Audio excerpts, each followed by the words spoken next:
And joining me in the studio is one of France 24's senior reporters, James Andre. James, talk to us about this summit. Why is it so important? Now, APEC is very important because simply it's a group of 21 countries that were formed back in 1989, and indeed it regroups basically 38% of the world's population, 63% of the world's GDP, and of course it has become, this area of the Pacific, a very important strategic area, obviously where part of the rivalry between the US and China is playing out. Now, Kamala Harris is representing Joe Biden. Usually US presidents come to these APEC summits. We've seen Obama taking part. We've seen Bill Clinton over the years. It's a very important meeting, and it is a place where, of course, many issues are discussed. And for this year, well, you could talk, for example, about obviously the tensions between China and the US on tariffs, Taiwan, intellectual property, the Statue of Hong Kong, and of course North Korea that has invited itself at the negotiation tables. And of course, while business and trade are very high on the agenda.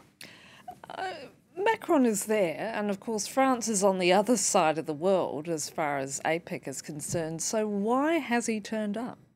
Now, he was invited as a guest of honor this year with Saudi Arabia, and there is a very good reason to that. And the best way of understanding it is to have a look at a map, because France has interests in the region. Indeed, France controls a string of islands in the Pacific Oceans, which represent, in fact, a very large area when it comes to the exclusive economic zone. Indeed, even if you have a rock in the Atlantic Ocean, such as Clipperton, you can see on this map here, well, of course, you control all the seas around it for 200 nautic miles. So you can see that here France actually, well, has the French exclusive economic zone ranges for 6.8 million square kilometers in the region. But there's also strategic ties, of course, with many states around it. Emmanuel Macron's decided, and we heard that in that soundbite just earlier on, to try and offer a third way, not forcing all countries to align either with the US or China. He wants to create a third path, in a sense, in the name also of the EU, saying that you can't just have a confrontation in the region. And of course, there are as well strategic ties with many of the countries. For example, you could cite Indonesia, that bought 42 Rafale jet fighters from France back at the beginning of the year. You could also talk about renewed ties with Australia. Everybody remember what happened with the submarines, but there again, there could be cooperation. And Emmanuel Macron aims to beef up France's presence in the area. There are 1.6 million French people living on these French-controlled islands.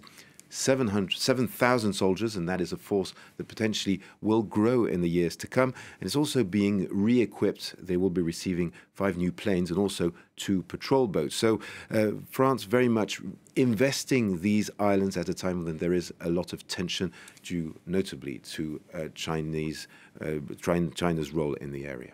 Thank you, James Andre.